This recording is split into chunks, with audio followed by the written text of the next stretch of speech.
You know what's really terrifying? That unfinished college degree lurking in the background, just sitting there, waiting for you.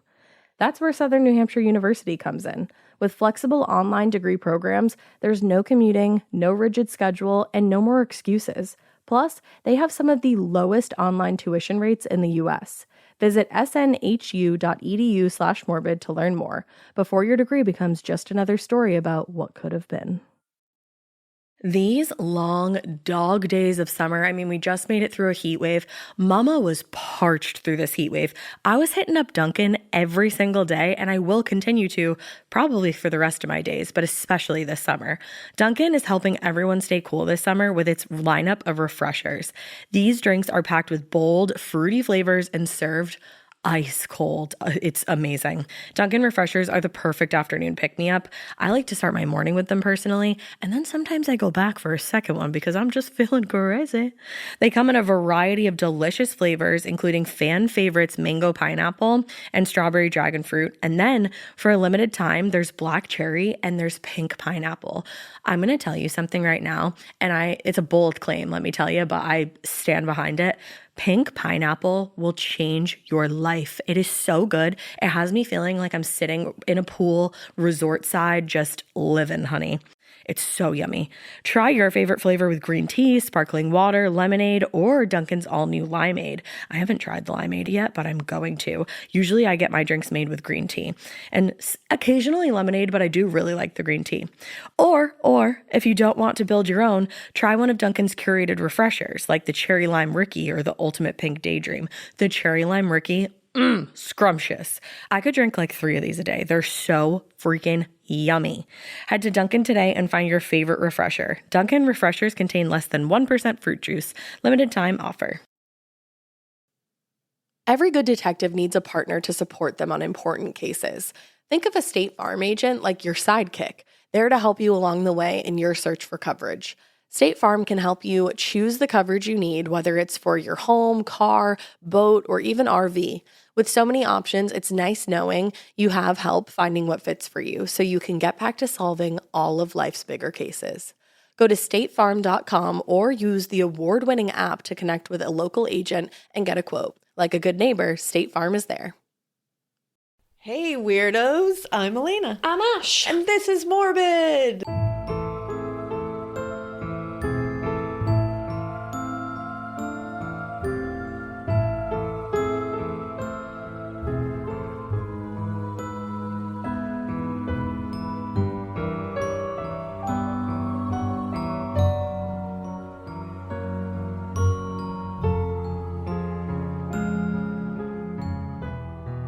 Woohoo! It's a morning. It's a morning Morbid. Morning in the I'm done. See, it is morning. It's morning. Yeah, I have like about half left in my coffee. So. Morning in the Morbid. There you go. In the Morbid Pod Lab. That's what it is. Morning in the Morbid Pod Lab. Oh, gorge. I did it. Morbid in the morning pod lab. And you know what? This week is fun because Caleb is in Massachusetts. We say this all the time, but Caleb is genuinely just a shot in the arm. He's truly is. A human form of a shot in the arm. He is. He just makes, you're just like, oh, all right. Like I feel boosted. Everything's fine. I feel immune. Yeah, you really do. Like he just makes you feel good. I feel lively. I feel happy. You should all have a Caleb. It's great. Everyone needs a Caleb. He's also 10 out of 10 recommend. The chillest human to host. Like, I'm like, we have to like go record shit. And I'm like, I'm really sorry. Like there's snacks in the cabinet. And he's like, dude, I'm just chilling. Dude, and I'm like, okay. I love you so much. I feel like both of us at this point just consider Caleb a brother. Oh, 100%. He's literally in my wedding party. He is. Yeah. And we're going to record an episode of Scream while we're here together in the flesh, which is always fun. I think we're also planning on having him in one of the episodes. I think that will be coming out next week. I think so. We're still getting used to this whole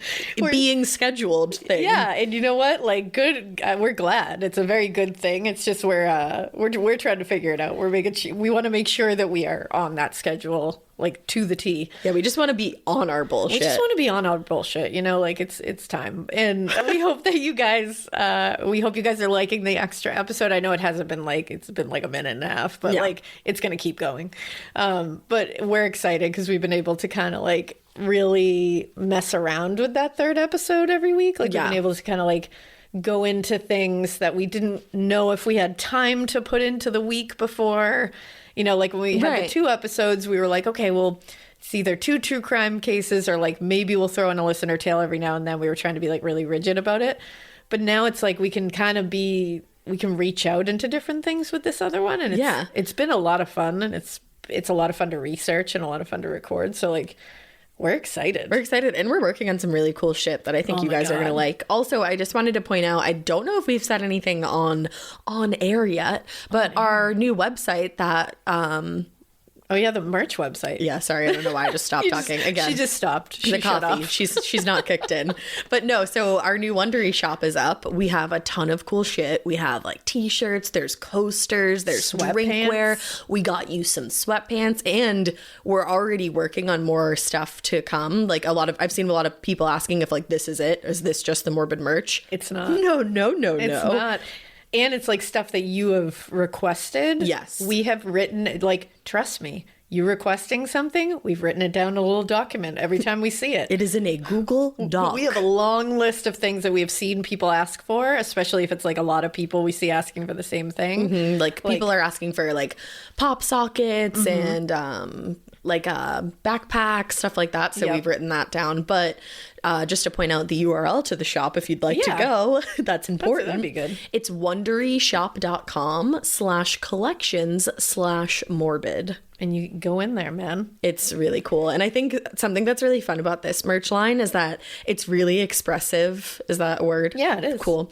About both of our tastes. Like, I feel like you can see both of us within the collection, which I really like. We had a huge hand in these ones now. And like, we got to, like, Wondery's been so amazing, like collaborating with us on it and really taking who we are into consideration. Yeah. And we like doing tweaks and things that were important to us. And they, they wanted to know a lot about like our listeners and like, who are you guys? Who do you like? You know, like it was really cool that we were able to like think of of you guys. Yeah, we were just this, you know what I mean? Like it was like a big bubbling cauldron, and we were like, they like this and they like this and we like this and we know that they like this, and then it came together, and then poof, the Morbid Wondery shop is up. Because again, you guys are the reason we get to keep doing this. You're the reason for the season. I was gonna say that though. I knew it. But like, we want to make you guys happy. That's the goal at all times. That's literally all we ever want to do. Whenever we can check that off at the end of the day, like we made, it's never we made everyone happy. Like that's unrealistic because that's not life. But if we can make you guys happy, the feeling majority, like you've been listened to, feeling like, the ones that can be made happy, I feel like, which is 99.9% of everybody. Yeah. But those, when we feel like we have like checked it off, that we've made you happy, we made you feel like you're listened to, that's really important to us. And we give you cool shit. That's all we want to do. Like literally every day I wake up and I'm like, I just want to make cool shit. Yeah. Like that's all I want to do with my whole life is just make cool shit. I mean, that's what you are doing. You're making like a lot of cool shit. So congratulations on achieving your goals.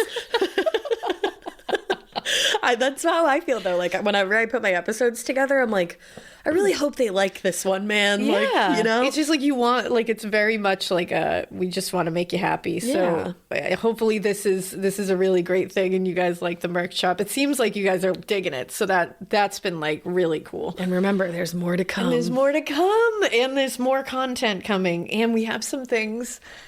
Guys, I'm like, we have some things coming up that like, oh yeah, we can't tell you yet. Oh my God, we have a really big thing coming up. There's one in particular. Soon. Are we thinking about this? It would be hilarious if we were definitely thinking of this. It's like, yeah. I just melded it to Elena, but you can't see that because this is a podcast. Yeah, you guys are gonna shit your dicks when you hear about this. Truly. Yeah. So I'm losing it, but you'll know. I'm losing it. But you'll know. You'll know soon. Oh yeah. There's like that one thing. We're being so cryptic right now. We're being so cryptid right now. We're gonna be doing a cryptid episode, guys, coming up. So you know what? That was a little Freudian slip there. Cryptids are wild. Yeah, they're wild. But we have that one that we were just talking about that you can't hear about, and then we have one that's floating off into the atmosphere that I'm just like. Yeah, I have no idea what you're fucking talking about for that one. It's a big one. You gonna mouth it? I don't know what that is. Oh, yep. Okay. Reading lips is hard, and so is talking. This is really good for you guys with just your ears. They're like, what the fuck? Can you stop that? But I'm telling you, there's two very big things that I'm just like waiting to really be able to tell you guys about, and I think you're gonna lose your minds, and we're very excited about it. But you know what? That's that. We just figured today we were going to talk to you about all the cool shit that was happening. And yeah, sometimes we just need a minute to like talk to you. Just to chat with you. Hey. Not about any like news or anything terrible that's going on in the world because you have the news for that. Yeah, and honestly, we can't keep up with it because there's terrible shit happening literally daily at this point. Every second. And sometimes we got to step away from it and just talk about Caleb.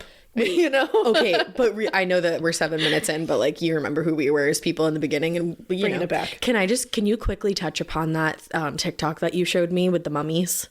Oh yeah. Okay, let me bring up her name because you guys should follow her. She is truly a good follow. Oh my god. We're running up that hill. Elena's like, the way Stranger Things is fucking rad, and so is it Kate Bush. It is. It's Kate Bush. Guys, if you, I want to talk to you guys about Stranger Things. This season is so fucking good. I know, Elena's made me convert. I was like, I don't know, because I've never seen Stranger Things, but I think I'm going to go home and watch that tonight. I showed Ash one scene, and she was like, okay. I'm in. I am in. It was like the SpongeBob meme. I was like, I'm going to head out. Like, I'm going to head out. Back to my house. But either way, sorry about that. I opened TikTok, and that was playing. But don't be sorry. That's a great song. So there is a creator on TikTok. Her name is Horror Goth Mommy, which I'm for. And her @ there is Jamie, JAMIE 13, the number 13, horror. Okay. So follow her because she does really good videos on all kinds of spooky shit. And I believe she has a podcast as well. And I will link it. I was going to say, if you go to her actual page, it might be in her like a link tree or something. Yeah, it could be. But we'll link it. I don't know. I'll link it. And then we'll say it on the podcast like next episode, just in case you missed the show notes. I'll make sure to give her due because she's pretty rad. I'm going to be honest. But she did a video where apparently, and this is like just wild, a bunch. So 250 Egyptian sarcophagi have been dug up. Yeah. Hundreds of bronze statues were found with them. Like relics, just artifacts. They found 2 statues of the goddesses Isis and Nephthys, which were like put at the head and feet of the sarcophagi, and they are to protect them, which like oof. Yeah, don't remove those, guys. There was also a roll of papyrus found that was like 32 feet long. And according to Jamie, they're being like it's being like studied in a lab right now, but it could have parts of the Book of the Dead in it, which is like not good. And yeah, like let's not fuck with things like that. She was saying how, you know, in Egypt, that is like grave robbing and disturbing the dead. And especially a pharaoh, she said. Exactly. It's one of the worst things you can do and one of the only things that could be punishable by death, she was saying. So this is like real bad. And like, I don't know why we keep doing this. I understand that we want to learn about shit. Like, I get it. Trust me, I'm a curious fuck. There's a way of going about it that is not this. That's the thing. It's just... You don't need to disturb graves. Yeah, I understand like history, and I understand we have to learn about history. I understand it's fascinating to learn about like cultures from like thousands and thousands of years, because these are like 2,000, 3,000 years old. Yeah. But it's like, eek. Yeah. And it's like, especially when this particular culture has made it pretty known how they feel about grave robbing. And not that we're good. I don't know. Grave robbing. And it's like, either way, disturbing the dead. Exactly. You know, like some cultures didn't think that was that big of a deal. Like when you die, you die. And that's fine. Like disturb the grave, take a peek. Like there's some that think that. Mm-hmm. But when one is like very clear, like there's laws about it, that's when it gets hairy. But yeah, that was just like a wild thing. And I was like, oh no, this is why everything sucks. Because like curses are probably being just like flooded into the world. Right. Like watch The Mummy. There's, how many, isn't there like, there's 4? a few. Is there like 3 movies about this? All I know is that I saw The Mummy way too young, and I only saw one of them because that movie fucked me right up. I only saw the first one because the first one was great. I never saw the other ones. It was scary. The first one was really, really great. Yeah, Loved scary it. if you're like 7 or 8 though. Yeah, I could. But like cool. But like very cool. Yeah. But yeah, so we have that to look forward to. That's about as true crimey news as I'm going to get this week. But yeah, and I think, you know, we're 12 minutes in. Yeah, we should get to the story. But it was great catching up with you guys. yeah, you know, every once in a while we got to just Catch up. we got to do it. We got chit chat. You know?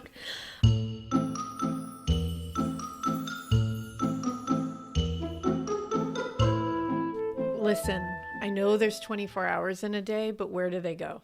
I feel like I don't have them. I never have them. They go away in like the blink of an eye.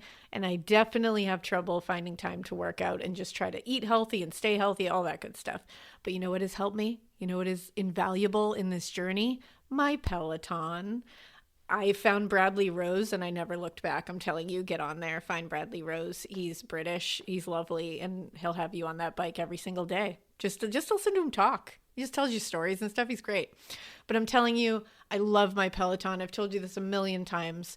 This is one thing that I'm like so passionately wanting to tell you all about because I love it. And it has truly changed the way I work out. Because Peloton has a team of world-class instructors ready to motivate you 24/7. And I think we could all use that.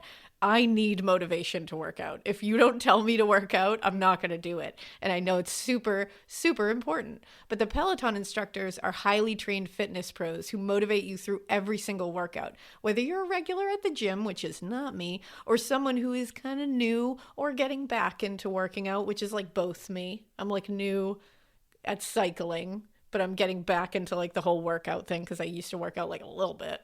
But whatever your fitness level, Peloton instructors don't just teach, they motivate, and you need it. And another thing, if it's not fun, why would you even do it? Because you're more likely to stick with something like a routine if you enjoy it. So Peloton makes every single class fun. It just feels like you're hanging out with friends. Me and Bradley are friends. I'm holding on to that. He doesn't know it yet, but we are.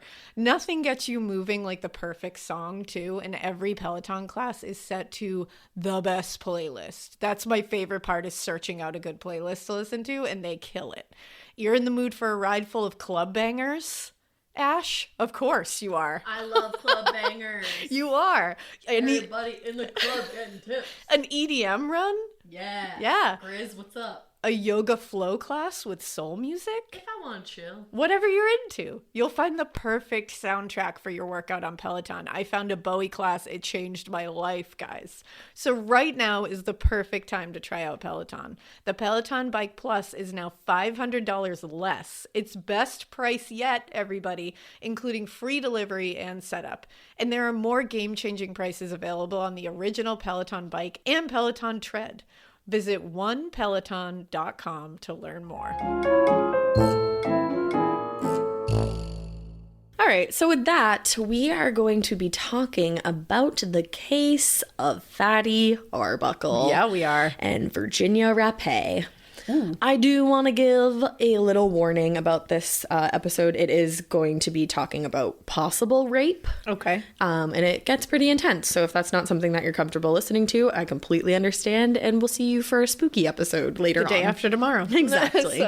And also just another note, a lot of times I feel like any case that I've listened to, or any episode that I've listened to about this, like he's called Fatty, but he didn't like being called Fatty. Oh, really? And he was acquitted for this crime. I don't know if he did it either way, but I don't want to call somebody Fatty that didn't want to be called that. Okay. So interchangeably, I'm going to say Roscoe and Arbuckle, depending on what I wrote in that paragraph. Love that. Just so everybody knows and you're not confused. Thank you for setting it up. So Roscoe Arbuckle was born on March 24th, 1887, in a small Kansas town. His parents were Molly and William Goodrich, and they were of Scottish descent. And by the time they had him, they already had 8 other kids. Okay. Many children. He was the youngest. And when he was born, it was like kind of a scandal. Oh. Because he was born, depending on the source, weighing between 13 and 16 pounds. Damn. You've given birth, so please just imagine that for a second. No, I won't. 13 to, like, either 13 and 16 are essentially like the same to me in a baby. I mean, that actually, if it was 16. Oh my goodness. Oh my goodness. That's like, I don't know what weighs 16 my biggest pounds. baby was 8 pounds. You're cute. You're so cute. Yeah, but the thing was, both of his parents had like a slim build. Oh. And so did all of the other children up until this point, and there was 8 of them. So they were Whoa. like, okay. So his father, William, was absolutely convinced that Molly had stepped out on him. Oh, no. And that the baby was somebody else's. In fact, that's actually how Roscoe got his name. His father was so pissed and angry over the possibility that this kid wasn't his. And to him, it wasn't even a possibility. He was like, no, you're not my kid. So he, instead of like taking it on the chin, he decided to take his anger out on this newborn baby and name him after a Republican senator that he absolutely despised called Roscoe Conkling. Are you kidding me? Yeah. So Roscoe Arbuckle, his middle name was Conkling, just like this guy. Are you... What? How do you take it out on the kid? What is wrong with you? That's the thing. Like, weird coping, sir. Yeah. Ridiculous. Now, Molly had a really hard time after Roscoe's birth, too, because, again, this is the 1800s, and she just gave birth to a, like, 13 to 16-pound baby. Yeah. That's going to take a toll on your physical health. Yeah, I would say so. So, incredibly traumatic birth, and for the rest of her life, she struggled with health complications. Oh, I believe it. Pretty much, I would say, because of this. And she died 12 years later. Oh. And at that point, William, the father, cut Roscoe off immediately. Oh my God, he's 12 years old? 12 years old, and he was like, cool, make your own way in life. Oh my God. So since he had to support himself now, Roscoe got a job at a local hotel, and he was kind of just doing like maintenance jobs, anything they really had for him to do. He was like, I'm 12, I'll do it. So he loved to sing while he was working. So the patrons of the hotel would always hear him. I don't know, maybe they'd give him like a dime or something. Yeah. Maybe that was too expensive, I'm not sure. You're like, I don't know what a dime was back then. Who knows? But one day there was actually a professional singer staying at the hotel, and they heard Roscoe singing, and they were so impressed with his skill, like so impressed that they invited him to sing at this local talent show. Oh. Now, Roscoe, he went along and he did a little singing, he did a little dancing, and that didn't really like do the trick for the audience. They weren't really feeling it. So he kind of started to like act out the song a little bit, kind of like a clown, in a clown manner. Yeah, getting goofy with it. The audience wasn't impressed with that either. And now this was like the kind of show where if the audience like booed or heckled or just like made no noise, the person on stage would be pulled off with a cane, with a little bo peep hook. Oh my God. I guess the real name is a shepherd's crook. Shepherd's crook, yeah. But I wanted to paint a picture for you. Crook. Yeah. So since the audience is booing and heckling, Roscoe saw the crook coming from the corner of his eye, and instead of letting it pull him off stage, he was like, fuck that.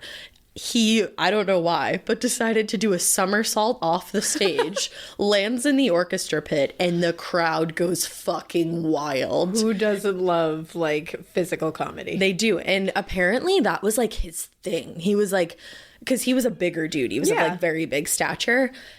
But he was so nimble and like graceful. Like he would do these somersaults and land on his feet, or like I love it, fall down, but in a weird, graceful way. Like it was weird. So as he tumbled off stage, they lost it. They were doubling over with laughter, and they actually voted him to win the competition. Oh my God! Yeah, because of his somersault. Because that somersault, man. So that night pretty much started his career in vaudeville. Now, we've talked about vaudeville before, but maybe you're a first-time listener. Welcome. We love a vaudeville. And if you're unfamiliar with the term, vaudeville originated in France pretty much right after the start of the 20th century. And it was this type of theater where the actors would sing, they'd dance, they'd do kind of comedy acts. They were really like lighthearted acts. Yeah, like very physical comedy acts, right? Yes, very much so. They were always lighthearted. They were always comedy-centered, which makes sense because vaudeville originates from the French word, and I'm really trying here, but I'm new, so... I'm new to French. Not really. I've been working on it for a while, but it's hard. You're giving it a try. Vaudeville, I believe, and that means satirical song. Oh, there you go. So the first songs of that kind of nature, they were written actually in the 15th century by a man named Olivier Basselin, and he lived in the Valley of Vire. So when anybody would refer to the songs, they were called Songs of the Valley of Vire, but then eventually shortened to vaudeville. Oh, okay. Just for a little history moment. I like that. I like that a lot. I did you know too. What? The dudes from Wizard of Oz. Like all my dudes were vaudevillians. Oh shit, the guys really? Who played like, you know, all the Lion, the Tin Man. Yeah. They were all vaudevillians. Our Dorchester kids. Our dot kids. Our dot kids, yes. Yeah. No Hat. No Hat. Oh, so sad. So, Ross, I wonder if they met. Probably Maybe. not. because I don't think that timeline matches up. Probably not, but whatever. Anyways, Roscoe's first part in a vaudeville show was with the Webster Brown Stock Company.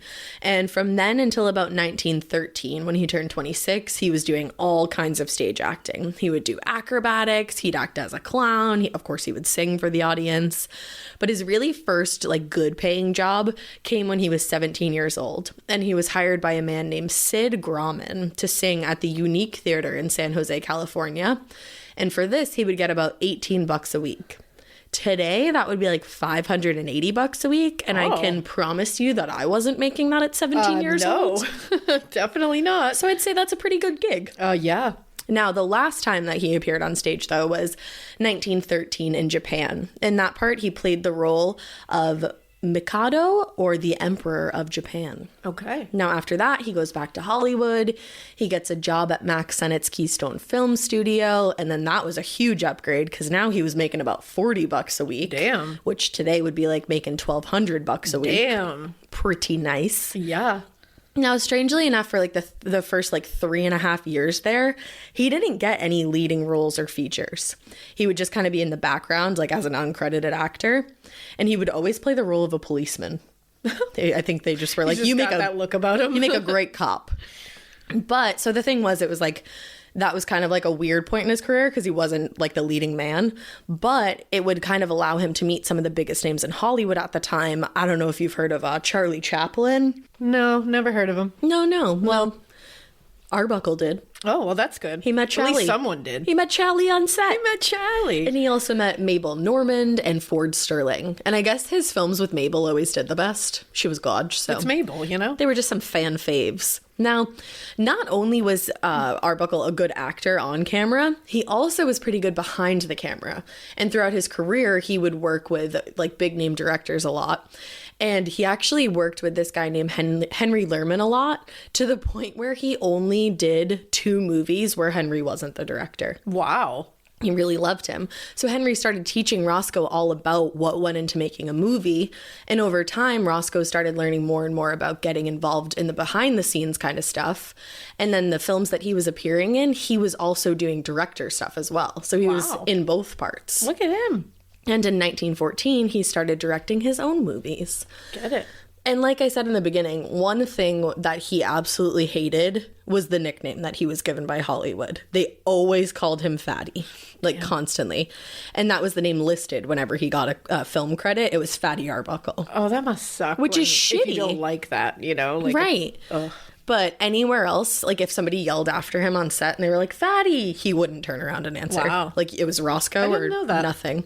I know, it's sad. Yeah, because you just assume that was something he played into or liked, or right, he played into it, but he had to. Well, and the thing is, he did, but he didn't, because he never wanted his size to be the butt of a joke. So all the physical comedy that he did, like I said in the beginning, it was more like doing somersaults or falling down in a silly way, but it was never something like being stuck in a space because he was too big for it or anything like that. And like I said, a lot of people would comment on how agile he was, very graceful guy. Yeah, look at that. Now, once 1917 came around, he started working with a very big name producer. This guy was Joseph M. Schenck. Okay. And he was the husband of Norma Talmadge. And they decided to create a company together called Comique. Ooh. Like Comical. Ooh, I like it. But Comique.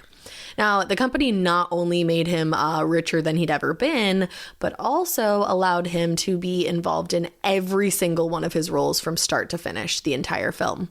And it was at that point that he started working with, I don't know if you've heard of this guy either, Buster Keaton. No. None of these names are ringing a bell. I know, it's the craziest thing. No, everybody. If you are into this time, you totally know that he was huge. So since Comique was doing really well, even more of the big name producers in Hollywood were starting to hear more about this Arbuckle character, and they're interested in working with him. So among some of those big name producers were Paramount Pictures. Oh. They approached him and they were like, hey, would you ever want to do some long movies instead of the 2 real shorts that you're doing right now? Because those were more just kind of short films. Yeah. You want to do some of those long movies? Those long reels? And he was like, I do. And the first feature film that he did with them was The Roundup. It premiered in 1920 and audiences were obsessed. They were in love with this guy. Wow. It was just like, he must have had some kind of just like star quality. Like people were really just, they gravitated to him. He had charisma. He did. Charisma, uniqueness, nerve, and talent. There you go.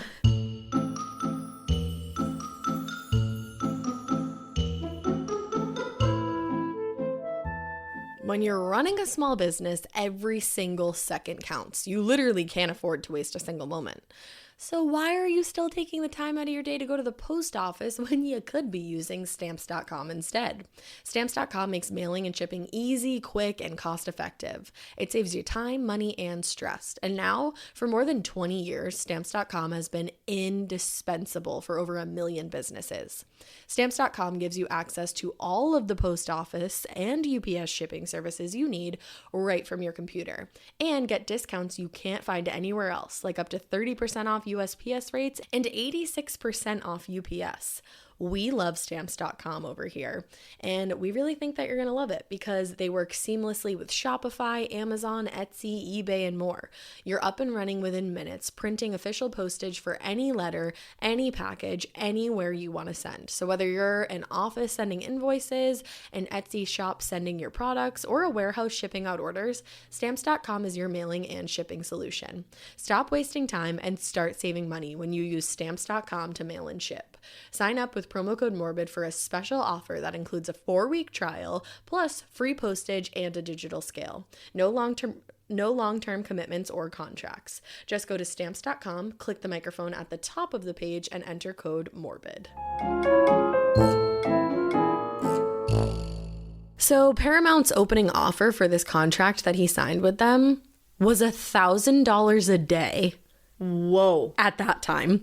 And on top of that, he would get 25% of all the royalties from every movie he did. Holy shit. That was the starting deal. But then they saw how well he was doing and how well received these movies were. Now you get some leverage. You get some leverage. They bumped his salary up to $3 million for 3 years and 18 more movies. Holy shit. And that's crazy now, but for back then? You want to know what that would be like today? I love a conversion. You do. So $3 million back then would have been like making $43 million today. Wow. 43 million buckaroonies. And when you think of like what like things cost back then and everything like that, that's wild. He was richer than everybody. Mm-hmm. So, and he was one of the most beloved actors of his time. Until September of 1921, when it all came crashing down. I was waiting for the downfall here. There's always a downfall. I don't know like anything about this. Neither did I. This is brand new to me. Neither did I, but I love an old Hollywood case, and this is like the old Hollywood case, to be honest. Yeah. It's wild. So, and it's really devastatingly sad. So it's Labor Day weekend, and one of Roscoe and 2 of his friends, Fred Fishbach and Lowell Sherman, who were 2 very seedy, disgusting characters, unfortunately. And I think it might be one of those things where it's like the company you keep reflects really badly on you. You are who you hang with. Or it could be that like you are who you hang out with and you're also a creep. Eek. I haven't made a complete decision on what I think here. Okay. But I'm sure listening you will, and let me know what you think. Yeah. So these 3 guys, they decide to go head out to San Fran for a long weekend. And they're planning on throwing an absolute banger to celebrate the success of Roscoe's new movie, Crazy to Marry. So they check into the St. Francis Hotel and they grab 3 rooms. They grab 1219, 1220, and 1221. One would be used to party hardy, and the other would kind of be like bedrooms to crash in. Okay. Now remember, these were still prohibition times, so they had to sneak in a shit ton of booze because they were going to be planning on having a wild party. And how did they hide those booze? Roscoe had this like fancy schmancy car that had a hidden bar inside. Oh my God, stop. Like the prohibition of it all. You pressed a button and like a fucking bar popped out. Can you, I want my car why doesn't my car have a hidden bar? Oh, that's wild. I feel remiss. I mean, I do think that's like probably very illegal. I was gonna say I can tell you a few reasons why your car doesn't have a You're bar. number one, But illegal. still, when you think of it back then with all the speakeasies and prohibitions and Yes. and I know there was like a lot of bad shit back then, but like So much bad that kind shit. of like Great Gatsby of it all kind of thing is very fun. It's so, oh wow, that was so much sunlight in my face. You just got sun right in your eyes. I did. It wiped my mind clear for a second. It was like the Men in Black. Like, I was just gonna say that. No, it's funny though that you said Great Gatsby, because all I could picture, especially this part of like them driving up to the party, was them driving to the party in the Great Gatsby, where is it Mabel? Yeah, and it's funny because there's a Mabel in this. hey, look at that. Wild. But anyway, it's giving me those vibes. So at this party, there was going to be some of the biggest stars and starlets of all time, including one Virginia Rappe. Virginia Rappe was a model, an actress, and a fashion designer. Oh, it's not Mabel. It's Myrtle. Oh, Myrtle. That's why I was confused because I was like, wait, no, it's not Mabel. You know what's so funny? I was like, is there a Mabel? Because I heard Mabel when you mentioned her before, and I was like, oh yeah, it's Mabel. No, Yeah. it's Myrtle. Sorry, M names are hard. they are. Yeah. So Virginia, that's not an M name. That's easy to remember. She was a model, an actress, a fashion designer. She had been born in Chicago. Oh my God. And was raised by her mother, Mabel, Whoa. until she was about 11. But unfortunately, that was how young she was when her mom passed away. Oh, that's really young. It's so young. But she was sent to live with her grandma. But she wasn't really too keen on staying in Chicago for the rest of her life. Just like all of these cases that I cover, she knew she was different. She knows she has star quality. She's also fucking gorgeous. Google a picture. Ooh, yeah. So when she's just... What's her name? Virginia Rappe. It's Rappe. And fun fact, she actually added the extra P and E onto the end of her name because she thought it was fancier. I think that. when she was born, it was just Rapp, but she wanted Rappe. Huh, I love that. So she's 14 years old now. She's like, I got to get out of Chicago. I got to make it big. So she starts posing for fashion designers and any artists who might need a muse. Now, it was good practice for her eventual plan of heading out to California to be discovered, which she would set out to do once she turned 18. But before making her way out to Hollywood, she decided to try out San Francisco for a while. And when she was there, she met up with a designer named Robert Moskowitz. He would be her first fiance, and he would teach her a ton about fashion. But the engagement was short-lived because he was actually killed in a car accident. Ooh, So that sad. sucks. It was like a whirlwind. I was just gonna say that's like, woo. I know, and it's sad it's because it's over. like she makes it out there. She meets Yeah. this guy. She starts getting into fashion. They fall in love. They're going to get married. And then it's like it all And then comes it's just- crashing down. Yeah, then it's just all over. So at that point, she's like, no, like, I'm not going to let this ruin me. She decides to move once again and finally ends up where she planned on settling all along, Hollywood. Hollywood? Now, you know I said this girl was gorge. So it was... She was. I just looked her up. She's the epitome of beauty as far Yeah. as anybody is concerned, but specifically during this time in Hollywood, she was like the poster child of beauty. Yeah. So it was not hard for her to find work. She had like these intense blue eyes, this like beautiful dark hair, impeccable style, because remember, she's a fucking fashion designer. Of course. And she looked young enough to pass for 25 when really she was 30. Get it. But she would always tell Get people... those younger roles. She would tell them she was 25. Now, throughout her career, she would end up being featured in 13 movies. And in some of those movies, you're going to love this, she starred alongside Rudolph Valentino. There's a photo of them together. Love Rudolph Valentino. As do I. But one of my first research papers ever in school, I did the most intense research paper on Rudolph Valentino. I know everything there is to know about that man. I love that so much. He was a beautiful man. A beautiful, beautiful man. Yeah, just so great. So you're probably really jealous of that. I am a little bit. I'm not So gonna lie. she starred- I'm looking them up right now, and I'm like, oh, It's a picture of them in a car together. All the pictures from like this time are so cool. Oh, get it, girl. Now, other than Rudolph Valentino, she also actually did a wedding with Arbuckle, and this was called His Wedding Night. Now, he apparently really took a liking to her, according to some people, during the filming of this. And I guess while they were filming this movie, and this is hearsay, so we don't know if this is true or not, but I guess while they were filming, he wanted to quote unquote play a prank on her. Uh-oh. And he asked the security guard for the key to her room. But luckily the security guard like wouldn't give the key to the room. He was like, no, I cannot do that. No. But when you find out what happens later, I think a lot of people were like, did that have ulterior motives? Which I can see.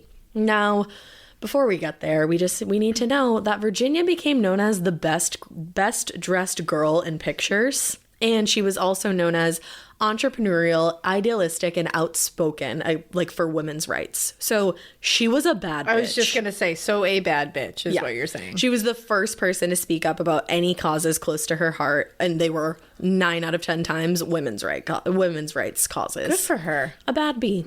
Truly. So she arrives at this party.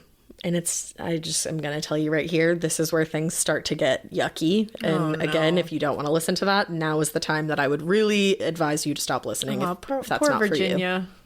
for you. So she arrives at the party with her manager, Al, who's actually a really good friend of Roscoe's too, Al Semnocker, and her friend Bambina Maud Delmont. Yeah.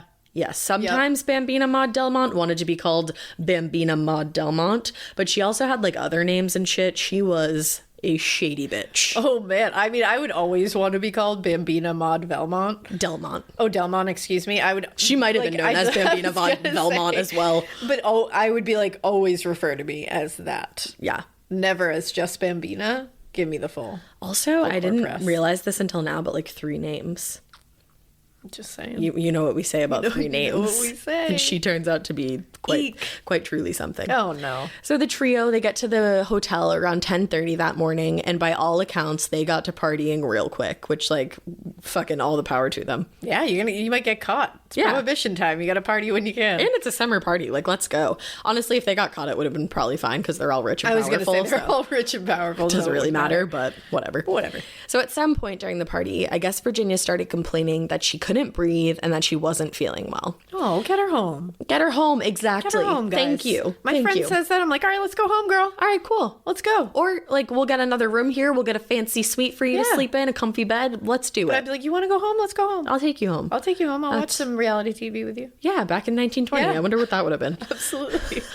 I'm just, like, trying to think of anything Let's that watch could the be. latest Valentino film. Let's sit down. Let's have a night of it. And Virginia's like, I'm in that one. It's weird. And I'd be like, it's fine. Let's do it anyway. I love go to it. sleep.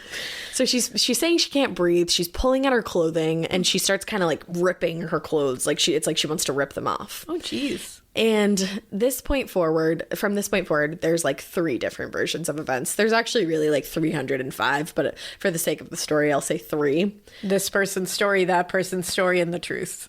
There is Roscoe Arbuckle's side of things, Maud Delmont's point of view, and then somewhere in the middle of those 2 accounts, there's the truth, which is still hotly debated. We know each other really well. God damn. We know each other really well. It's becoming so much more real lately. Elena and I keep saying things it's not only that we're saying things at the same time, like that's one thing. We say them in the exact same inflection. Yep. And I just want to punch you and be like, get out of my head. It's true. And I'm sure you feel the same. We're in each other's souls at this point. You are one of my souls at this point. I'm one of your old souls. No, you're not old. That's me. I thought you said that's mean. And I was like, but you said it. No, not mean at all. Are you in there? I'm in there. Okay, so one way or another, Virginia ends up in one of the adjoining rooms with Roscoe and potentially a few other people at some point. Now, thinking that she just had too much to drink, I guess they place her in a cold tub, but at that point, it really seemed like she was only like writhing around in pain even more. Yeah, guys, like... Yeah, they think she's drunk. She's definitely more than drunk. She starts vomiting. Oh. And at that point, she was brought into the bed, and they prop her up, and she's clutching her stomach, and she's screaming in pain until somebody calls the hotel's doctor. Does she have like appendicitis or something? No. What is going on? I'll tell you, but oh, man. no. I'm worried for her. I just want to be like, help. Yeah, that's the thing. Now, like I just told you, she's screaming in pain, clutching her stomach, like moving her whole body around in pain. The hotel doctor thought that she was just drunk and moved her into one of the other rooms after giving her some morphine to sleep it off. Oh, okay. I'm like, wait, do some morphine about it. You think she's drunk? She's like way too drunk in your opinion, so you're gonna give her morphine to top that off? So you drug her on top of it? Like, Jesus. Like, yikes, guys. Eek. So she would spend the next 3 days in that hotel room, but each day she only got worse. And finally, after those 3 days, somebody calls another doctor. It ends up being believed that it was Maud Delmont who calls this actual doctor. Or not that the hotel doctor was not, but just a different one. Yeah. And Virginia was rushed to the hospital. Now, when she first got there, those doctors thought that it was possibly a case of alcohol poisoning because from what they've heard, she's been partying. She's, Yeah, I get that. But they start evaluating her more and more, and they find that she's actually suffering from something called peritonitis. Oh. Did I say that correctly? Peritonitis? Google says you are correct. It's All right, peritonitis. It looks way more intimidating than it is. I was going to say there's like an extra T in there or something. There that makes is. it like very weird. So peritonitis, it's rough. It occurs when there's some kind of infection that's also present, and essentially it swells a protective layer that covers your abdominal wall. Yeah. And that layer protects not only your like whole ass organ, no, it protects your organs. I was going to say it protects all of your internal organs. Like everything. It's a layer, like that membrane. Yes. Now, in Virginia's case, her bladder had ruptured, and that's what caused that infection that then led to the intense inflammation. Oh my goodness. So just the thought of that alone, Because that membrane's called the peritoneum. That's why it's peritonitis. Because you said you saw that a lot, right? Yeah, we would see it a lot in autopsies. Oh man, it was like it wasn't like shouldn't say it's like a very common thing, but I would see it common enough that you've seen it. Oh, I can't even imagine. That's gnarly. Yeah, and the fact that she just like showed up at a party and was like struck by it. Oof. Right, and that's the thing. Like, and it's like, did she show up at the party and she was struck by it, or did something happen at the party that caused it? Interesting. But either way, unfortunately, by the time they realized what was causing her so much pain, it was too late. Oh, that kind of infection? Like, and especially back then, like they just gave her morphine about it. Yeah. Oof. She died in the hospital on September 9th, 1921. Man. I know. Virginia seemed like such a cool lady. She did. Now, some sources suggest that she was 26 when she died, but other people said that she did fib about her age. So she was probably more like 30 or 31. But either way, incredibly young. Yeah. And at the peak of her career. That's the thing. She was only going up, No, and she just seemed rad. She did. Like, she really did. You just want to hang with her? I very much do. Now, immediately, the rumor mill went absolutely bonkers. Yeah. And at the hospital, a distraught friend wanted to talk to the police, who were already trying to make sense of how this whole night had turned into what it did. Yeah, it's very strange. Now, that friend was Maud Delmont. She ends up calling the police, and she's telling them that they need to talk to a man that she named as Fatty Arbuckle. Oh. Her words, not mine. She said that he was the one responsible for Virginia's death. So you see, the version of events where Roscoe and Virginia ended up in the same room went a little differently through Maud's point of view and a few other people's point of view, and we'll get to that when we get to some other stuff. Maud told the police that she had seen Roscoe and Virginia chatting, and she watched as they had about 3 mixed drinks together. Now, at some point during their chat, Maud heard Roscoe tell Virginia, "I've waited for you for 5 years, and now I've got you." And as he said that, he was pulling her into one of the nearby rooms and then shut and locked the door. Oh. And so Maud doesn't think much of this until she starts hearing screams coming from the room, and she knows that this is her friend. So she starts banging on the door at that point, and it's locked, and she's like banging on the door, kicking at the door. He won't open it, according to her. There's one version where somebody had to come up and open the door, and then there's another version where he finally does open the door. But this next part is what's told consistently. He opens the door, he's wearing pajama bottoms and a robe, and Virginia's hat propped on his head at a quote-unquote comical angle. Like, everybody said he was wearing her hat at a comical angle. Like off to the side. Yeah, exactly. There's a lot of like artist renderings. Yeah. Now, she reported that he had a quote-unquote foolish screen smile smeared across his face. And when she looked behind him, she claimed that she saw Virginia partially nude on the bed and clutching at her stomach.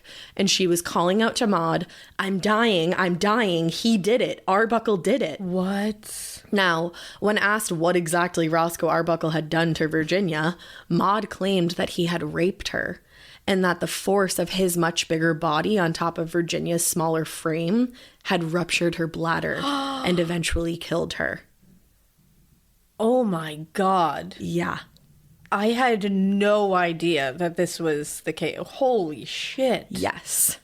Oh my God, if that is true, what an action, like a horrific way to die. Horrific way. Like, and the fact that it was not just immediate. Like, if that's how that happened, she was raped and then she suffered and was like screaming. Either way, she suffered. But then to add the potential rape on top of that. Potential trauma of even more trauma on top of it. Oh my goodness. That is so horrific. That's an awful thing to think about. Now, Al Semnacher, again, one of Roscoe's good friends and Virginia's manager, claimed that this was true. And he actually took the claim one step further. And I just want to let you guys know this is really rough. So I would skip forward about 35 seconds, 45 seconds. Okay. He claimed that Roscoe had raped Virginia and also then used a piece of ice to rape her. And he was joking about it the next day with some men who had been at the party before. And Al Semnacher was among them. What the fuck? Yeah. Oh my God. Yeah. This is horrific. It's really, really bleak. So the newspapers, they get this information. They get like a tidbit of it and they go fucking bonkers. Like, it's like the magazines of today. There were all kinds of salacious rumors spread and stories written because most of these newspapers that were spreading this information, they were more like gossip magazines. Yeah. And a man named William Randolph Hearst, he actually owned like a solid chunk of these publications, like pretty much all of them. Know that name. And they were more like gossip columns than any kind of real newspaper. And he said that this whole scandal sold more papers than the sinking of the Lusitania. Okay. Yeah. That's great. Wow. That's one of the largest ships that was ever built, by the way, during that time. And it had sunk back in 1915. Really comparing two equally tragic but entirely different occurrences here, my dude. Like, yeah, that's comparing apples to zebras. It definitely is. You're dumb. Wow.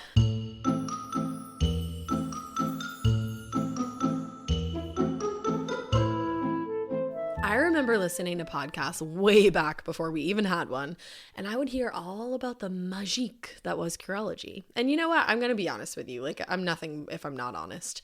I had my doubts, guys. I've tried so many different skincare routines. I've put a lot of random shit on my face that just didn't work. I've never seen too much of a result until I gave Curology a chance myself. To add like a little bit of context in case you're not sure what Curology is, let me tell you about it. Curology is game-changing custom skincare. It's made for you by a dermatology provider. They create a custom prescription cream for your specific goals, whether that's tackling acne, clogged pores, maybe you've got dark spots or fine lines, you want to, make your skin texture a little better. Anything else that you've got going on with your skin. You're going to take a short online quiz and you're going to upload some pics of yourself, take a little selfie. And if it's a good fit, they're going to ship your formula right to your door. Also, it even has your name on the bottle and that just makes me feel special. I love when products do that. Personally, I have started getting my shipments actually every 3 months now. I just don't really need them as often. And it's actually almost been 2 years since I started using Curology. And I'm going to be honest with you, again, I'm nothing if I'm not honest. I would never go back. When I started noticing my fine lines around my forehead and my eyes, I was like, I am too young to be the crypt keeper. I'm too young for this. But I really have seen such a significant change after almost a whole year. Spots that I had on my face before are just not noticeable. And my fine lines, they're not either. A lot of you lately have been telling me that I'm glowing, and thank you. I had no idea that the process was going to be so easy. And just the fact that making a couple simple changes and introducing a new routine, which by the way, it's so easy to introduce this into your routine. It's like it seamlessly fits. And I feel so much more confident. That is priceless. You can start your Curology journey just like I did. Be like your girl Ash with a free 30-day trial at Curology.com/morbid. If prescribed, just pay $5 for shipping and handling. That is CUROLOGY.com/morbid to unlock your free 30-day trial. Cancel anytime. Go get that glow.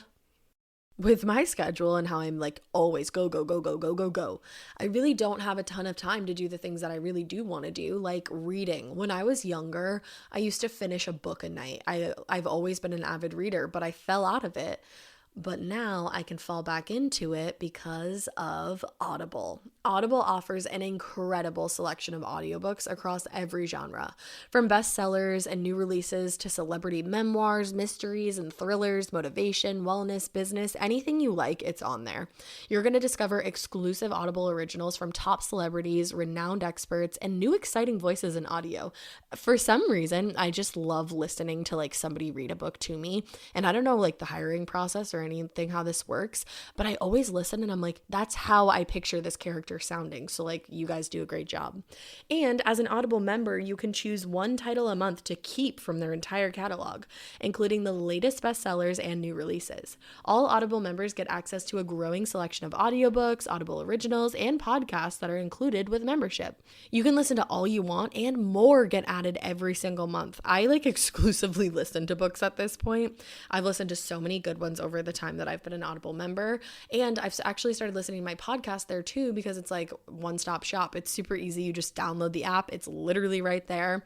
I'm driving to Target, I'm listening to a book. I'm getting, coffee, I'm listening to a book. I'm just constantly listening to these books, and I love that I can do that now. Let Audible help you discover new ways to laugh, be inspired, or be entertained. New members can try it free for 30 days. Visit audible.com/morbid or text morbid to 500-500. That's audible.com/morbid or text morbid to 500-500 to try Audible free for 30 days. Audible.com/morbid. So some of the stories printed, they reported that, and of course they go after Virginia immediately. They're saying she's a well-known party girl, and this night was really not anything out of the ordinary for her. They referred to her as an amateur call girl who, quote unquote, would get drunk at parties and tear her clothes off. Oh my God. It's like, well, she's dead. So yeah, like maybe. And potentially was essentially murdered. So. Oh my God. But other stories started getting darker and taking those little rumors and blowing them up. And again, I would skip forward. If you don't want to hear this, I'm going to give you like 45 seconds. This rumor that he had taken a piece of ice eventually just grew into this wildly different rumor that claimed a Coca-Cola can or a wine or champagne bottle had been used. Oh my God. Like, absolutely horrific. Holy shit. Now, whatever happened, the police knew that they were going to need to pay Roscoe Arbuckle a visit, and they did. He was arrested on September 10th. Now, some sources claim that he actually turned himself in, and others say that he was just arrested. So the second his mugshot was available to the public, it was on the cover of every single one of these publications. Sure. Whether it was a gossip column or not, it was everywhere. I actually found a few old ones. Everybody started turning on him. They were thinking that he was a violent rapist. They're thinking he's responsible for this woman's death. But at the same time, he still had supporters like Charlie Chaplin and Buster Keaton. They both gave interviews and they tried to clear his name. They said that Maud Delmont was a known liar and that she had been involved in her fair share of scandals, which were scandals designed to take men down, take rich men down. Okay. So it did make sense to some people that that may have been the case here. But at the end of the day, Wow, this is messy as fuck. Oh, and it only gets messier. Oh, boy. So at the end of the day, as we know, it's the police and the jury who he's going to have to convince. Yeah. So he has a very different story to tell the police than the one that they've gotten from Maud and different party goers. The problem here too is that he tells multiple stories throughout the course of this entire investigation and trial, and multiple trials. He first told them that he noticed Virginia at the party, and he said that she was acting hysterical. And he knew that she had a few drinks, so he chalked it up to just being drunk when he saw her start pulling her clothes and take them off. He said that he'd actually never been alone with her, and that he and some of the other partygoers carried her into one of the neighboring rooms. They placed her in that chilled tub, and then when nothing worked, they called the doctor.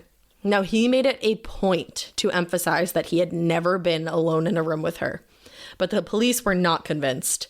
And 6 days later, he was placed under arrest, and that's the September arrest. Yeah. So later on in the legal process, the charge of murder was reduced to manslaughter because they didn't think they were going to have enough physical evidence, because they really didn't, to make the legal teams confident that they'd reach the verdict they wanted to in a murder trial. And if they want to get him at all, they exactly gotta go for that lower one just to get him. Now, this sucks because it changes a few key pieces of his fate and the time he's going to serve. Because number one, now he could get out on bail. Yeah. Whereas before, at this time, if you were facing murder charges, there was no bail. Yeah. So he did get out on bail once the charges were reduced. Now, secondly, instead of facing an absolute mandatory sentence of death at this time, like you would have in a murder case, since it was reduced to manslaughter, he would be facing, if convicted, 10 years maximum. Wow. Like for killing a woman. For her brutal death. Rape and murder.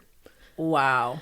So the first of 3 trials ended on December 4th with the jury unable to come up with any agreement. 10 of them believed that he was innocent, but 2 could not decide. So a mistrial was declared, and the next jury heard the evidence all over again. Strangely enough, the second trial ended up being completely different than the first, with 9 jurors convinced that Roscoe had been responsible for Virginia's death, and 3 this time convinced of his innocence. So it totally flipped. Now, the third trial started in March, and it went very differently than the first 2. This time, he went with a completely different story, excuse me. And he also let his lawyers really kind of go into Virginia and, you know, paint her as not a responsible party-goer, to put it lightly. That's always the cheapest way to go about a defense. It is. And, you know what I mean? Like when you have to turn the other person who's not there to defend themselves into something else, it's like, it's so complicated because I feel like it shouldn't be admissible. Like she's not here to say it for herself. It's hard. There's so many complexities to this kind of stuff, but that always rubs me. It's just such a gray area, you know? It's just when they're not here to defend themselves, it's like a really hard path to take there. And to me, it just feels yucky. It does. And I do feel like a lot of times it does sway the jury because the person isn't there to say yes or no to that. And it's human. We are humans. Yeah. Everybody is flawed. Juries are flawed. Judges are flawed. The whole system is flawed. Justice teams are flawed. It's like anything that Morbid has taught us is that the system, all the systems are flawed. So there's always human emotion in everything, regardless of when you're not supposed to have it. It's there. Exactly. So he lets them lay into her and paint her completely terribly, to be honest. So in this version of events, and again, he has that new story, he tells the jury this time that he finds Virginia laying on the bathroom floor, moaning, vomiting, and calling out in pain. Now, he said, again, that she's clinging at her stomach. So he grabs her a glass of water and then carries her on the bed to make her more comfortable. Then he said as he was getting her onto the bed, Maud just came into the room, burst in and starts accosting him, telling him to get away from Virginia, leave her alone. And he testified that he told her to shut up or he would throw her out the window. Wow. Okay. So he did say that. He admits that. Now, it's interesting that he would bring that specific quote up because originally Maud told the police that he had threatened to throw Virginia out the window. And actually, multiple other witnesses agreed that they heard the same thing where it was at Virginia's expense. Oh. So much he said, she said. There is. It's such a confusing case because I don't know. I want you guys to let me know if you had a hard time deciding what you think here. Because right now I'm like, what the hell's going on? I just don't even know. Is he now claiming he was alone with her for some period of time? Yes. Okay, so he changed that completely. To me, when it changes like that, I'm like, that's guilt. That's guilt right to me. There. Or, yeah. It's hard to get away from that when you change your story. And he changes it twice. Yeah. So the witnesses were brought forward to corroborate this new version of Roscoe's story, and multiple said that the ice mentioned in the story did not have that dark story put behind it that so many of the newspapers had published, and instead they said that Maud was just rubbing ice across Virginia's stomach to see if it would alleviate any pain. Okay. Now, the medical examiner, Dr. Shelby Strange, was also called to testify. Also, Shelby Strange, are you kidding me? You are a medical examiner. No other choice but to be a medical examiner. That's a great name. Incredible. So, called to testify about their findings and said that Virginia most likely had a chronic bladder inflammation. Dr. Strange also testified that there were, quote, no signs that the girl had been attacked in any way. But with that being said, they also testified that there was bruising to Virginia's legs and to her upper arms. In fact, the bruising to her upper arm looked like it had been made from, quote, the deep impression of fingers. Yeah, I looked up stuff. autopsy. And I saw those autopsy photos, and my first thought when I saw those was those look like finger grips. And like I don't know what somebody else was they would gripping be. her arms. I don't know what else they would be, because that's exactly what they look like to me. Unless they are claiming that that could have happened when they were moving her into the tub, out of the tub, into the, you know what I mean? Like that would Which be is the what they do claim. Like that it's not a violent Right. one, and maybe it was just people gripping her to. And it could have been, again, she's of smaller stature. These are like bigger dudes lifting Yeah. her up. You don't know, but Interesting. this doctor needs to pick a lane, because it's like you say that she looks like she hasn't been attacked, but then you say it looks like she has deep impressions in her arms, which means like somebody probably would have been holding her down. But maybe that's what he's claiming, is like it doesn't look to me like she was attacked. It looks to She me was like carried. these are carry marks. True. And not like he's probably saying, I don't see an attack. I Right. see when she was being moved. Right. That's probably what he was meaning, at least. True, that makes sense. I Yeah. didn't actually think of it that way. Yeah. So thank you. You're welcome. Now, Dr. Strange, though, because everybody felt like he had given a conflicting testimony. Yeah. But he was not the only person to give a conflicting testimony, because a forensic expert in the trial, Edward Heinrich, stated to the jury that he'd seen both Virginia and Roscoe's fingerprints on the door handle of the hotel in that specific room. And he testified that it looked as though Roscoe's hand was placed over Virginia's on the knob, which then led him to believe it was like she tried to grasp it during an escape, and he had stopped her with his much bigger hand, leaving both prints behind. Do you get that picture? Yeah, I definitely get that. I'm just like, how the hell could you tell that? Yeah. Like, where'd that go? So it was in the original trial that he testified that, in the Yeah. first two. In the third trial, retracted his original testimony and said, I think those might have been faked, those fingerprints.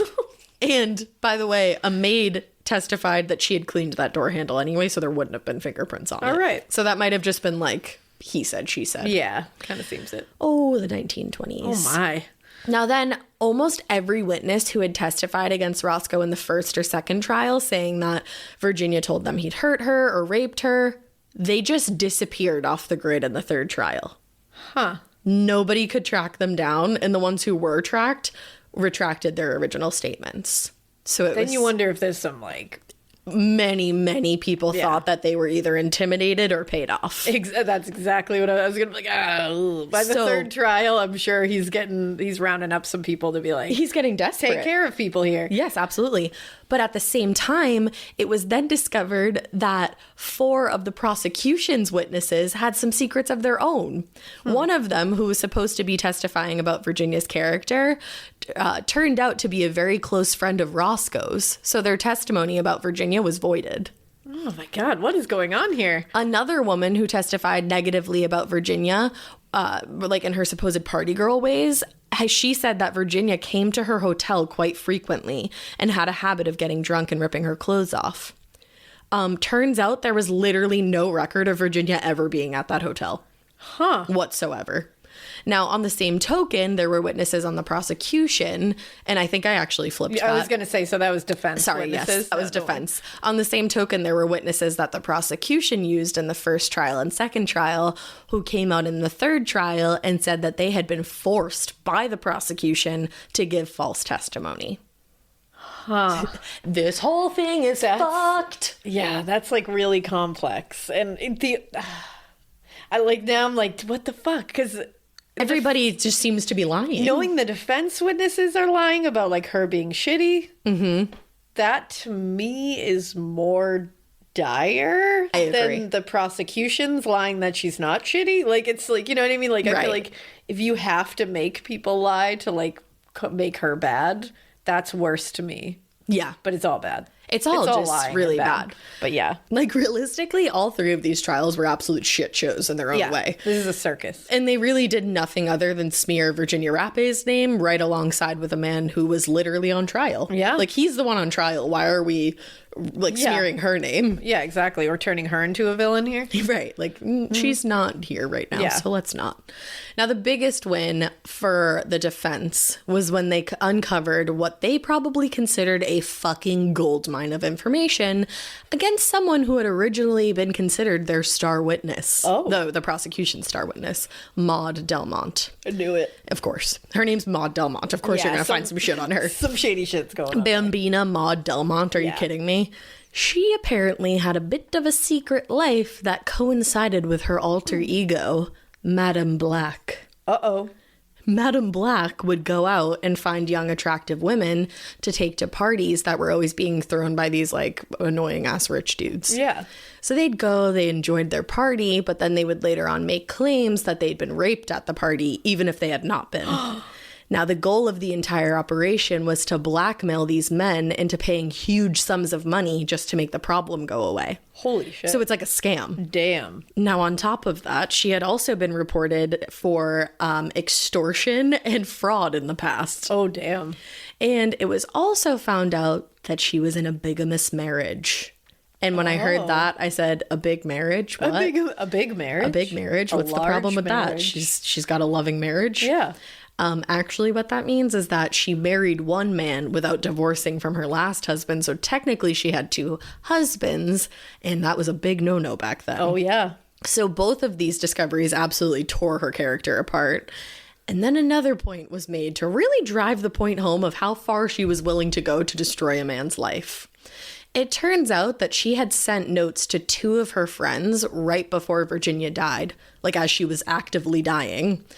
Apparently they were sent about 2 days before, on September 7th, and Maud wrote to these people, "We have Roscoe Arbuckle in a hole here to make some money out of him." Oh. Yup. Oh, that's bad. So, like, safe to say she actually wasn't asked back to testify after her original testimony. And oh, man. The prosecutors then had her name omitted from any witness list involved in these trials, in all 3 of them. Oh, man. Yeah. Because I also was thinking, I was like, because this one's hard. It's this so, one's so hard. Oh, thank you. Because I was like, I don't even know. No. Because I also was wondering, I'm like, the whole time that she was like screaming and crying out and like people were around her, was she never said again, like, that someone did this? So she did. She said to a couple people that he hurt her. Yeah, I thought she only said it to Maud. She said it to Maud, and then she said to one nurse that he had hurt her. And she also said to the nurse... But she didn't use his name? She did use his name, but she didn't say he had raped her. Just that he hurt her. He hurt her, and she also said to the nurse, because she had a fiance during this time. Oh. And she said to the nurse that it was imperative that her fiance not find out about any of this. Oh. Yeah. Oh, okay. Which again only like adds a little more. Adds a little more layers to that. Oh, it does. Man, this is wild. It's so complicated. But then that nurse like eventually retracted that statement. Oh, no. And that's the problem. Like I would find somebody's statement and then they'd retract it. And then I'd be like, okay, well, I don't know what I think then. Like, is that real? Is it not? Yeah. So finally, on April 12th, 1922, it was time for this 3rd jury to deliver their verdict in this manslaughter case. They only took 5 minutes to deliberate. And when they came back and read their verdict, they had found Roscoe Arbuckle not guilty on charges of manslaughter, and actually went as far as issuing him a public apology. What? They said, "Acquittal is not enough for Roscoe Arbuckle. We feel that a great injustice has been done to him. There was not the slightest bit of proof adduced to connect him in any way with the commission of a crime. He was manly throughout the case and manly. Like, okay. Get out of here. And told a straightforward story. No, he didn't. Which we all believe. We wish him success and hope that the American people will take the judgment of 14 men and women that Roscoe Arbuckle is entirely innocent and free from all blame." Okay. The American people did not feel the same way that the jury felt. I was going to be like, all right, let's see how that shaked up for him. Yeah. Honestly, if he was truly innocent, then what happened to him in his career in the wake of these trials is just another fucking tragedy. Yeah. But if he's not, then like, cool, he deserved it. We have no idea. We don't know. Damn. There were still people out there, like a good amount of people, it seems like the majority, who believed that he was responsible for Virginia's death in some way and that he'd gotten away with murder. Yeah, I mean... That's tough. For a long, long time, nobody wanted to work with him. And he was actually barred from working on any set. Oh, damn. For 8 months after he was acquitted, he couldn't find acting work. And even when they lifted that ban after 8 months, nobody would give him work. Of course, yeah.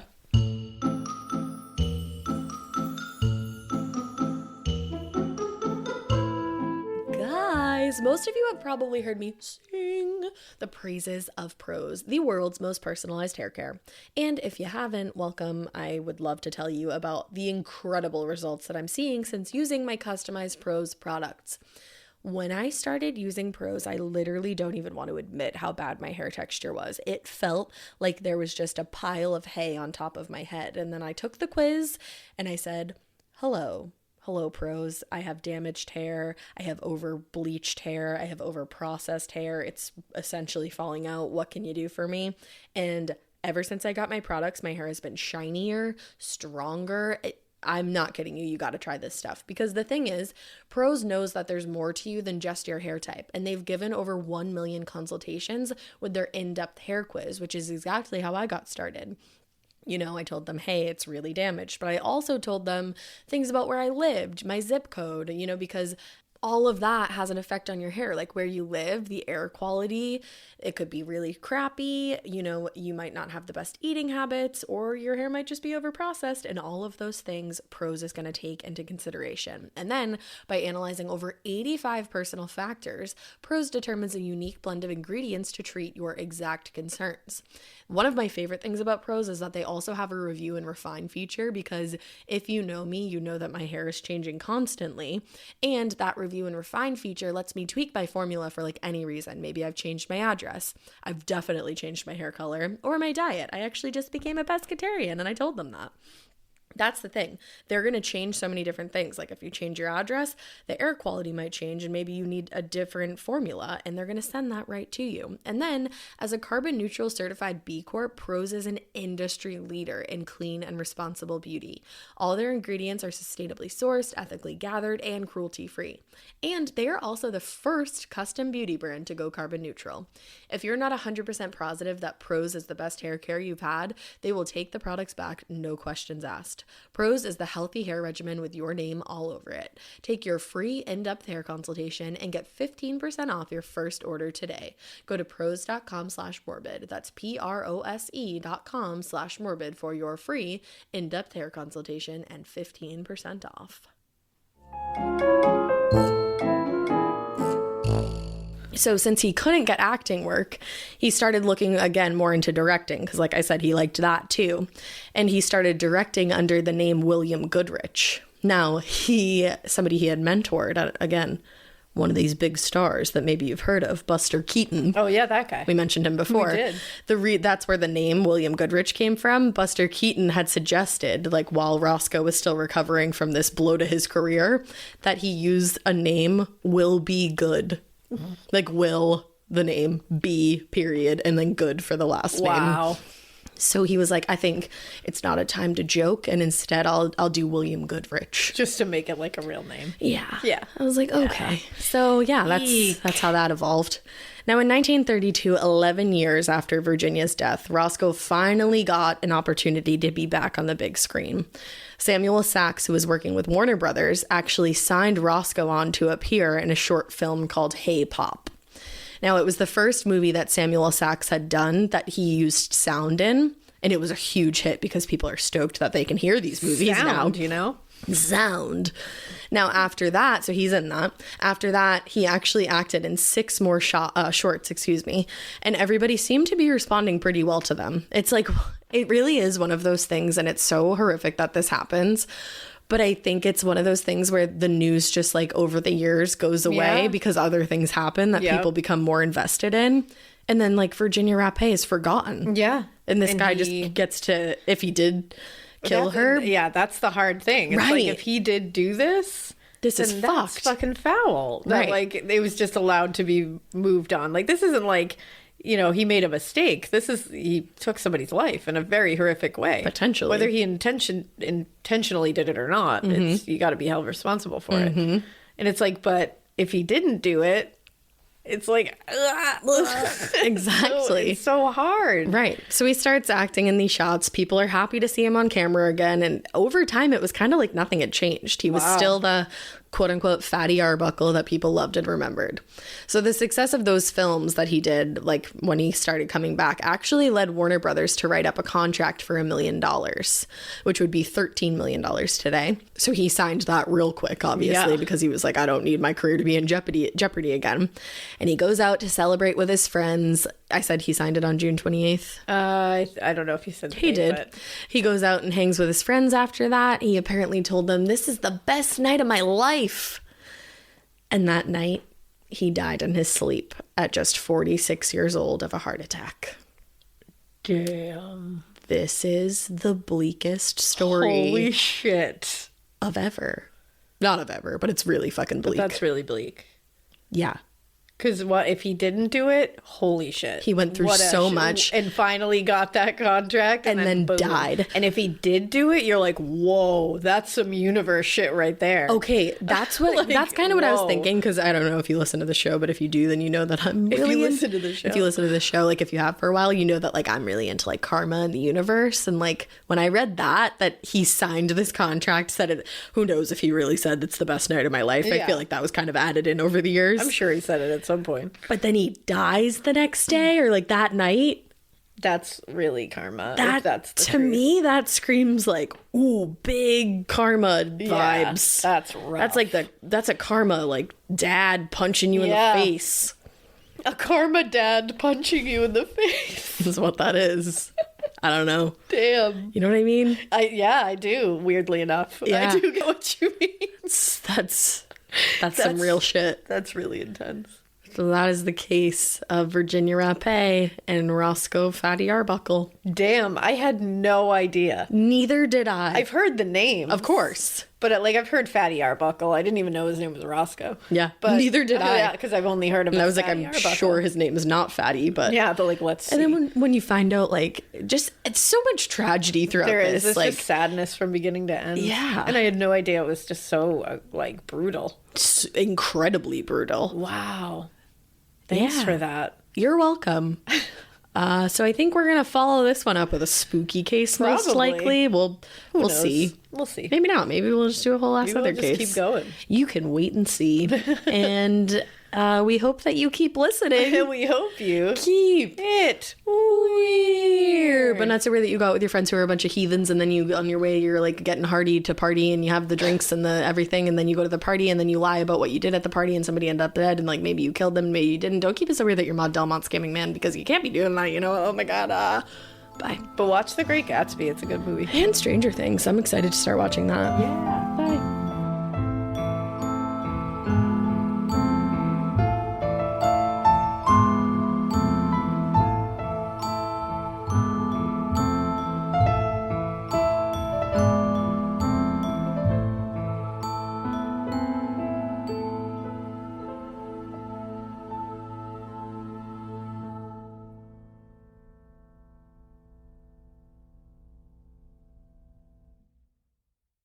I like things my way, my coffee, my schedule, and my treatment. So I talked to my doctor about self-injecting with the Vyvgart Hytrulo pre-filled syringe, which contains efgartigimod alpha and hyaluronidase QVFC.